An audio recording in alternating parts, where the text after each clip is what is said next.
दोस्तों, मेरा नाम राशिद ज़हीर है और आप देख रहे हैं ऑनलाइन न्यूज़ इंडिया। देश में वैसे तो काम करने के बहुत सारे हैं, लेकिन एक पर्टिकुलर जमात जिसको अनमत कहा जाता है उसको, और यूं भी कह सकते हैं कि सरकार में बैठे हुए कुछ लोगों की सोच के मुताबिक ऐसे कुछ काम हो रहे हैं जो शायद बहुत बात के हुआ करते थे, शुरुआत के काम कुछ और हैं।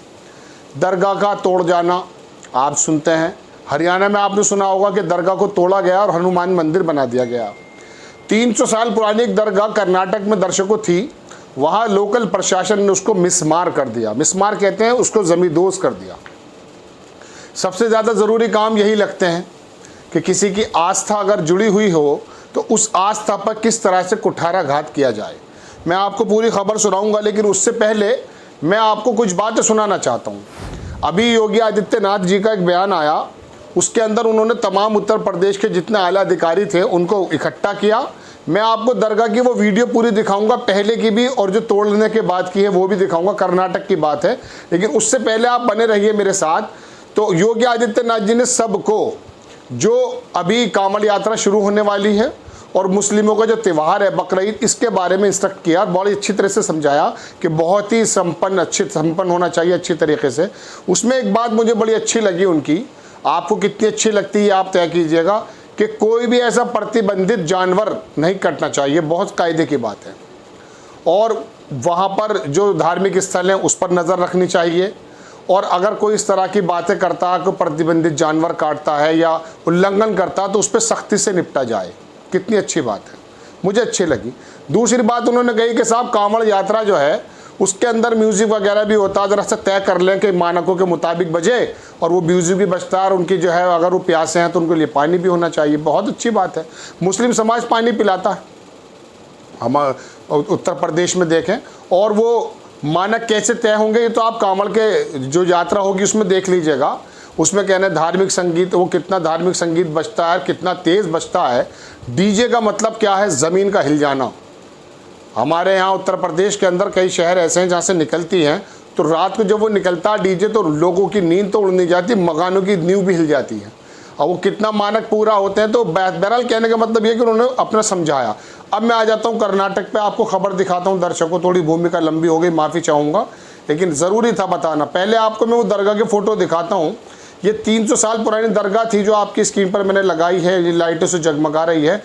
हज़रत शाह मुराद अली शाह हैं कोई, उनकी 300 साल पुरानी दरगाह बता रहे हैं। हेड डिक्टेटर एक न्यूज़ अकाउंट, ट्विटर अकाउंट है, उन्होंने लिखा कि this is the from Ramnagar Karnataka. 300 साल पुरानी हज़रत सैयद मुराद शाह वली की दरगाह ताल्लुक रेज कर दी गई बाई ऑफिशियल येस्टरडे। जो वहाँ का लोकल प्रशासन है उसके मुताबिक claiming it to be the government property, कहा जा रहा है कि गवर्नमेंट प्रॉपर्टी है। Negligence of the Waqf board in submitting enough documents made it happen.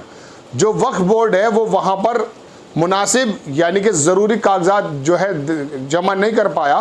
300 साल पुराने कागजात नहीं जमा कर पाया। मुझे तो लगता नहीं कि 300 साल बाद कौन सी गवर्नमेंट थी, पहले कौन सी गवर्नमेंट थी और कौन से कागजात थे। और 300 साल पुरानी यहाँ लोकल जितने लोगों के पास ये बिल्डिंग्स हैं जो रहते हैं, उनके पास कितनों के पास कागज़ होंगे, ये भी एक सवाल है। बहरहाल छोटा सा वीडियो देखें, मैंने फ़ोटो तो आपको दिखाई दिया था, ये वीडियो देखें आप कि किस तरह से उसको दरगाह को मिसमार कर दिया, ज़मींदोज़ कर दिया। देखें आप। केस इन 2020 में केस हुआ था, claiming to be government property where Muslim has falsely occupied. मुसलमानों ने गलत कब्जा कर लिया था, उसको वो कर लिया गया है। Local brought the knowledge of the Waqf board and submitted the supporting documents. ये तमाम वो तस्वीरें हैं। एक तस्वीर में आपको वीडियो और दिखा देता हूँ। मोर वीडियोज़ ऑफ इंसिडेंट्स के पहले क्या थी और बाद में क्या है, ये भी वीडियो में लगा देता हूँ, देख लीजिएगा। कुछ लोगों ने इसको लिखा है, मैं आपको वो भी दिखा देता हूँ कि क्या क्या हुआ है। 300 साल पहले पता भक्त कितने होते थे 300 साल पहले, तमाम इस तरह की बातें लोग लिखना शुरू कर देते हैं। बहरहाल इस बारे में कोई ज़्यादा कानूनी बात तो नहीं की जा सकती, लेकिन मैं आपको बता दूं, आप जिस शहर में भी रहते हैं, जहां पर भी रहते हैं, आप एक बात ये देखेंगे कि आपके शहर के चौराहों पर अक्सर हनुमान मंदिर बना हुआ है, या बना हुआ है शंकर जी का मंदिर, शिव जी का मंदिर, या और इस तरह की जो है किसी मूर्ति रखी हुई हैं, लेकिन वो भी तो जगह ऐसी होती हैं और वहाँ पर मंगलवार में पूजा भी होती है। ये दरगाहें किसी का क्या बिगाड़ रही थी? यहाँ पर आस्थाएं हैं और बहुत सारे ज़रूरी काम हो सकते हैं। मैं ये नहीं कह रहा कि ये गलत हुआ है, ये सब कुछ जो है ना कानून सम्मत होता है। गवर्नमेंट जो भी काम करती है उसके पास कागज़ों के भंडार लग जाते हैं, जो भी उसको काम करना होता है, तो उसके मुताबिक कहाँ बोल पाएंगे आप। अब ज़ुबैर है, ज़ुबैर को हेट मंगर्स कहने पर जेल भेज दिया गया है और जिनको कहा है वो खुद नफरत फैला रहे थे, यति नरसिंह आनंद। तो उनके पास पर्याप्त सबूत हैं, जब भी तो वो जेल गया है। ऐसे जेल नहीं जाएगा, बिल्कुल बेफिक्र रहिए आप। मैं सरकार की बात, सरकार तो जितने चाहे कागज़ पैदा कर दे। तो ये दरगाहों का हटाना क्या इंटेंशन है? अभी मैंने आपको कल एक खबर सुनाई थी दर्शकों कि ओस्लो में, नॉर्वे की राजधानी, वहाँ पर एक चरमपंथी अंग्रेज़ था, उसने खुलेआम कुरान को जलाया और अब यहाँ पर ये काम हो रहा है। मतलब पूरी दुनिया में एक ही काम रह गया कि यार ये मुसलमान जो हैं, ये विशेष संप्रदाय जो है, ये फैलते जा रहे हैं, या इनकी दरसगाहें जो हैं, इनकी दरगाहें जो हैं, या मस्जिद जो हैं, ये बहुत ज़्यादा तादाद में फैलती जा रही है। इसको किस तरह से संकुचित करना है। लेकिन अब एक बात का दूसरा अंदाज़ा भी तो कीजिए ना दर्शकों, कि दुनिया में सबसे तेज़ी से फैलने वाला जो मज़हब है वो इस्लाम है। क्या उनके दिमागों के अंदर भी दरगाहें बना दी हैं, दरगाहें बना दी हैं जो लोग मुसलमान हो रहे हैं? लेकिन बात फिर वही है कि किसका प्रोग्राम है, किसका प्लान है, क्या वजह है। और कर्नाटक में चुनाव के मद्देनज़र कितनी बातें हो चुकी हैं। तो मैंने आपको सिर्फ दरगाह की बात बताई है। वहाँ 300 साल से दरगाह थी और लोग अपनी आस्था के अनुरूप आते थे, और खाली मुस्लिम नहीं जाते।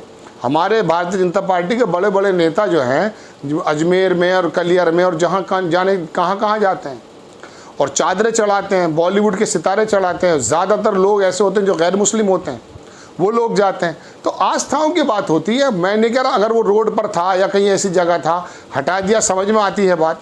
लेकिन फिर भी यही एक काम रह गया जो मैंने शुरुआत आपसे की थी कि बहुत सारे काम ऐसे हैं जो देश में होने ज़रूरी हैं, लेकिन ये काम ऐसा हो गया है कि सबसे पहले इस काम को सही करना है। मतलब इन्हीं के पेज को टाइट करना है। अब बताइए कहाँ तक पेज टाइट करेंगे आप? क्या मतलब है इस बात से? आपको और ज़रूरी काम नज़र नहीं आते? आप बताइए। मैं आपको बता दूं कि दिल्ली जो है वो 64 या 65% जो है इल्लीगल बनी हुई है। आपने जहांगीरपुरी के मकान, जो कि पत्थरबाजी का आरोप था, वो मारे गए, तो वहाँ पर बुलडोज़र चला गया है। भारतीय जनता पार्टी है वहाँ पर नगर निगम में, वहाँ के पूर्व जो मेयर थे उन्होंने भेज दिया था। लेकिन बाकी जो दिल्ली बनी हुई है इल्लीगल, इसका क्या करेंगे दर्शकों?